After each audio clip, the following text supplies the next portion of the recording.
Yes. Oh, yes. Lip that bug. What you doing?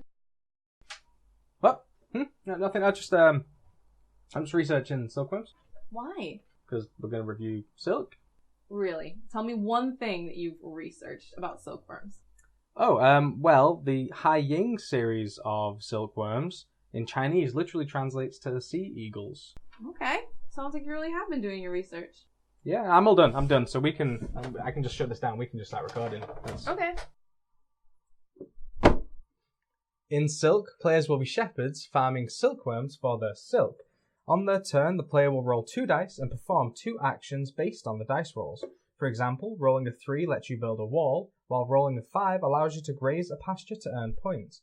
Why might you build a wall? Well, prowling nearby is the silkworm's natural predator, the ukami. If it enters a tile with a silkworm, it will take it back to its lair. I imagine to go to a party or something like that? Yeah, sure. But if you don't want it to go to this party, then you can herd it to safety using your shepherd or your trusty mastiff, who can scare away the ukami. Once an amount of points determined by the player count has been earned, the game is over. Points are deducted for each silkworm that's still at the party, and the player with the most points remaining wins. So I think silk does a lot of stuff really, really well. One of them is it allows you to modify those dice rolls by spending your points. I really like that as an idea. I think it opens up a lot of really interesting decisions as you play the game. Early on, you'll probably just roll and do what the dice tell you. But as the game goes on, you have to start making tough choices. Do I want to modify these dice and risk my points now that we're getting closer to the end of the game? But it might help me a lot to get what I need. You know, I sometimes looked at it like the dice rolls kind of became a determination of how many points I was actually going to lose that turn to be able to do the thing I wanted to do. Another thing I think the game does really interestingly is this pushing mechanic. So you can use your shepherd to push mastiffs. The mastiff can push ukami, and like everything pretty much can push the silkworms. And it adds a little bit of decision making and strategy to what am I going to move this turn? Where do I move those things to? You can have some really interesting turns where you knock on your silkworms quite a few times and push stuff around with the different dice rolls that you can make. And yeah, it just offers a lot of choice and decisions, which I really like about this game. Yeah, I also like the theme. The theme fits really well. That story fits really well within the game and the gameplay. It helps you understand what it is that you're doing. So, for example, you can only build a nursery close to where your shepherd is. Of course, because the shepherd's the one that's going to be building the nursery. Yeah. And of course, a mastiff would be able to herd the silkworms, but it couldn't herd another mastiff or the shepherd because the shepherd's its master. Yeah. And of course, silkworms aren't going to just raise right out of the ground like orcs. You have to raise them where there's already a silkworm or where there's a nursery. That just makes sense. And it's that makes sense, that logic. That's what helps you when you're learning that game. And on top of that, the artwork is so nice. I love that they went for colors that are just a little off from what you would normally expect. It just kind of brings you in a little bit more into the game. It catches your eye more. And if you're somebody that's familiar with Studio Ghibli, that art is going to be another thing that will kind of attract you to the game.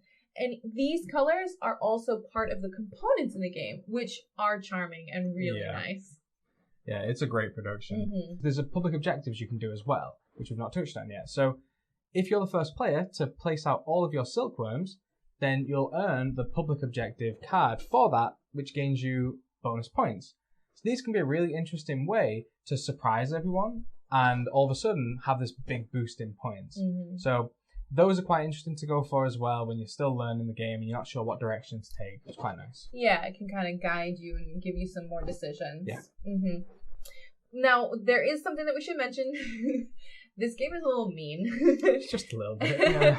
Take that is a big element of this game. Yeah. If you want to do really well, you will find that you'll have to, at some point, herd your opponent's sheep off the board. The silkworms being the sheep. Oh, sheep. Yeah, silkworms. Herd them off the board and, of course, back into the reserve of the other player, and they have to take the time to put them back on the board.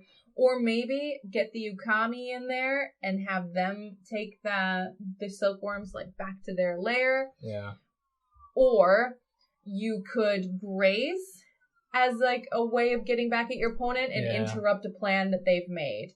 So that opponent, being you, has worked really hard to get your sheep into the perfect spot on this great, like, juicy green pasture, and I swoop in there with my little silkworm. I keep saying sheep, don't I? I mean, with my silkworm, and You said silkworm. Did I? It's oh, fine. That's good. And I just snatch up all that grass that you were ready to graze. And so it's mine. I barely get any points from it, but the important thing is you don't get points for it. And then, after you've grazed, you push all of those silkworms to different places where maybe it's not very good grazing over there, or off the board. Yeah, it can be really, really mean. And it will be. It will be mean. Mm-hmm. The other thing we want to mention about this game is that it is over very quickly. Now, the box says that the gameplay is about 45 minutes. We found that after a few games we'd learnt what we were doing, even at max player counts, we were playing games that were no more than a half an hour. Yeah. And we don't mean this in a positive way of like, oh, it's really quick to play. It feels like it's over too soon. Yeah, it's weird, like, to agree with you, because area control and worker placement, those kinds of things are not usually my style of game. And so for me, it's like a mercy when a game is over quickly, because I don't want that to be, like, extended. But even I found that, like, the game was just starting to get good. Like, I was just starting to have something go, and then it was over. Yeah, I think the reason for that is because the game kind of lacks an arc, like a story arc. And that's because the most efficient thing you can do is get your silkworms onto a high-scoring pasture and graze. Yeah. Do that as much as you can. And so what we found happens in every single game that we've played of this, one person gets a slight lead early on, whether it's due to the setup or they just managed to just get positioned a little bit better at the start, and then it's kind of like a runaway winner problem. Mm-hmm. Because you can modify your dice, they can spend maybe 3 points modifying dice to get the result that they really want, to earn a grazing points of 9, for example. And so they might lose 3, gain 9, so they're gaining 6. Then it gets to my turn, and I'm looking at them going, okay, they're now like 15 points ahead. I need to go after them, do that, take that stuff to them, push their people around, move the Ukami onto them. So I'll spend 4 points modifying my dice to let me do that, but then I don't gain points. Yeah. So I've spent points to try and set them back, but they've still earned those points. It just, it lacks that arc, that story that you kind of want. And going for the walls and going for the public objectives and going for the nurseries, we've never seen that pay out. No, it's just eat grass as much as you can. Yeah, that is the whole thing. And it makes us question, kind of, who is this game for? Because I think it's too basic and a little bit too random and dependent on that setup that we discussed. For people that are into the kind of heavier area control worker placement games, I don't know that they're going to really dig this game. Yeah. But then it's also, I think, too tricky for new people because there's a lot of really small, fiddly rules that make it tough to teach to someone. The first time you play, there's definitely going to be mistakes from that person. And even after we played so many times, I was still, like, checking rules with you. We played this game quite a lot. And yeah, even towards, like, the last couple of games we played of it, you and I would still want to look and see, what was that slight rule about walls and... So it makes it tricky. I think if you have a group of people that all like to be mean to each other and do the take that stuff and they don't get upset about that and they like disrupting each other's plans and they'll have a laugh doing it and they're not looking for something too serious and they like dice rolls, this would work. It's for you, yeah. But I think if you're like us, I don't think this would be a game that you're going to be super loving playing. Yeah. I mean, it's a fine game. Yeah, it's a fine game. I'd say the strength of this game is in the decisions that you get to make. And So to make it more fun, I would say definitely play it at like 3 players or even better 4 players, because the more people that you have playing this game, the more decisions that there are and the more fun that you're going to have playing the game. We played it at 2 players, and we found that we were just rarely interacting with each other because you just don't have to. When there's only 2 people, there's so much available space, and you're just chewing up that grass as much as you can, just kind of doing your own thing. It becomes a race. It's just a race to eat as much as you can and get those points. But when there's 3 or 4 people playing this game, you are forced to interact with each other, which is the fun part about the game. Now, just to be perfectly clear, going into this game, we knew this was not going to be a game for us. I would say I enjoyed it more than I thought I was going to. Mm-hmm. And I think our gameplay experiences overall were enjoyable. Yeah, it was fine. But it's not typically something, like going in, we knew this wasn't going to be our sort of game. We don't own any of games really like this. Mm-hmm. So, to be fair, we're going to link to a playthrough from On Tabletop where they've played through a whole game of it. So if there's something in this game that we've described that you think, I think that would work for me, or I think that would work for my group, watch that video, check it out.